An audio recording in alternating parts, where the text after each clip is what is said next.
علیہ وسلم نے فرمایا، ترمذی کی روایت ہے، لازماً میری امت پر وہ حالات آ کر رہیں گے جو بنی اسرائیل پر آئے تھے، بالکل اسی طرح جیسے ایک جوتا دوسرے جوتے کے بالکل مشابہ ہوتا ہے، برابر ہوتا ہے۔ تو آج اگر ہم اپنا جائزہ لیں، جیسے ڈاکٹر صاحب نے بھی ارشاد فرمایا، آپ نے بھی توجہ دلائی، آج ہمارا عالم کیا ہے؟ دعویٰ ہے کہ مسلمان ہیں، ٹھیک، اور ہم نمازیں ضائع کر کے بھی مسلمان ہیں،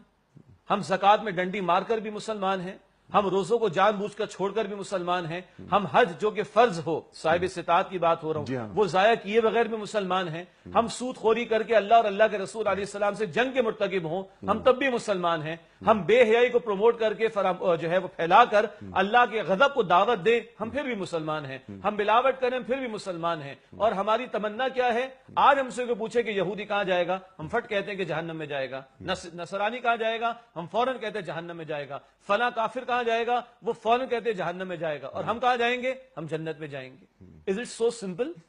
کیا جنت اللہ کی اس قدر آسان ہے؟ تو اللہ تعالیٰ پہلے ہمیں بھی فرما دے تمہاری تمناؤں سے کچھ نہیں ہوگا، یہ وشفل تھنکنگ جسے کہا جاتا ہے، ہمارے استاد ڈاکٹر صاحب یہ رحمۃ اللہ علیہ یہ لفظ استعمال کرتے تھے وشفل تھنکنگ کا، نہ ان کی وشفل تھنکنگ سے کچھ ہوگا، قرآن گویا کہ کہہ رہے ہیں، نہ تمہاری وشفل تھنکنگ سے کچھ ہوگا۔ پھر جیسے ڈاکٹر صاحب نے آیت کوٹ کی، سورہ المائدہ کی آیت نمبر 18 کہ یہود و نصارہ کیا دعوے کر رہے تھے؟ نحن ابناء اللہ وحباہ، ہم اللہ کے بیٹوں کی طرح اللہ کے چہیتے ہیں، ہم نبیوں کی نسل میں ہیں۔ آج ہمارا بھی شاید سہارا یہی رہ گیا کہ خار ہیں، بدکار ہیں، ڈوبے ہوئے ذلت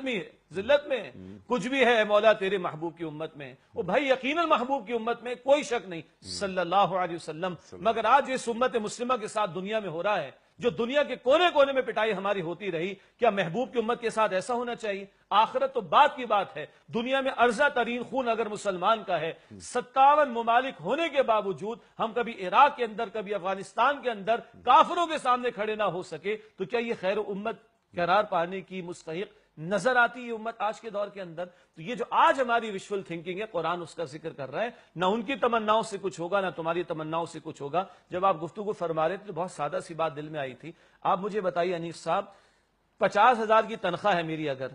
کیا تمناؤں سے ملتی ہے مجھے؟ کبھی گھر بیٹھے کبھی مجھے ملتی؟ میرے بچے کو میں نے اسکول میں ایڈمیشن دلا رکھا ہے، اس کے میں اے سٹارز چاہتا ہوں، کل اس کو میں ماسٹر پی ایچ ڈی اور ایم فل کرانا، جانے کیا کچھ کرانا چاہتا ہوں، کیا تمناؤں سے یہ بھی مجھے مل سکتا ہے؟ تمنا سے میرے بچے کو 100 روپے کی آئس کریم نہیں مل سکتی، تمنا سے مجھے اور آپ کو محض تمنا کرنے سے 50,000 کی تنخواہ نہیں مل سکتی۔ آپ اور میں ہم تمنا کر کے چاہیں کہ اللہ مل جائے، اللہ کے رسول مل جائیں، اور اللہ کی جنت مل جائے، اور آخرت کی ابد الآباد کی ہمیشہ کی زندگی کی کامیاب مل جائے، ہم کس خوش فہمی کے اندر مبتلا ہیں؟ تو قرآن اس مقام پر بے عملی،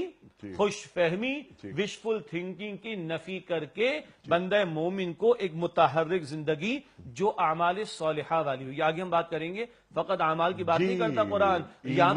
ایمان کے ساتھ اور صالحات کا ذکر اگلی آیت کے اندر آئے گا، ہم بات کریں گے الگ سے۔ تو بنیادی میسج، محض اپنے آپ کو تمناؤں تک محدود نہ رکھو، اور بہت اچھی بات آئی کہ ہم کسی نسب کے ساتھ تعلق رکھتے ہوں کہ میں فلاں کی نسل میں سے ہوں، کہاں لے کے جائیں گے؟ بخاری شریف کی حدیث، اللہ کے رسول مکرم علیہ السلام اپنے خاندان والوں کو جمع کر کے خطاب فرمائے، اے خاندان بنو عبد المطلب، اے خاندان بنو ہاشم، اپنے آپ کو جہنم کی آگ سے بچاؤ، کل میں تمہارے کسی کام آنے والا نہیں۔ اے صفیہ میری پھوپھی جان، اپنے آپ کو جہنم کی آگ سے بچائیے، میں کل آپ کے کسی کام آنے والا نہیں۔ اور اے فاطمہ میری لخت جگر، بیٹا اپنے آپ کو جہنم کی آگ سے بچانا، کل میں تمہارے کسی کام آنے والا نہیں ہوں۔ اللہ کے رسول مکرم اپنے خاندان کے لوگوں کو لخت جگر کو یہ فرما دیں، باقی کسی کی کیا اوقات یہ حیثیت رہ جاتی ہے کہ وہ اس پر مطمئن ہو کر بیٹھ جائے کہ میں فلاں کی نسل میں سے ہوں اور اس بنیاد پر میری بخشش ہو جائے گی۔ یہ سارے چور دروازے قرآن نے بھی اور رسول اکرم علیہ الصلوۃ والسلام نے بھی بند کر دی۔ سبحان اللہ۔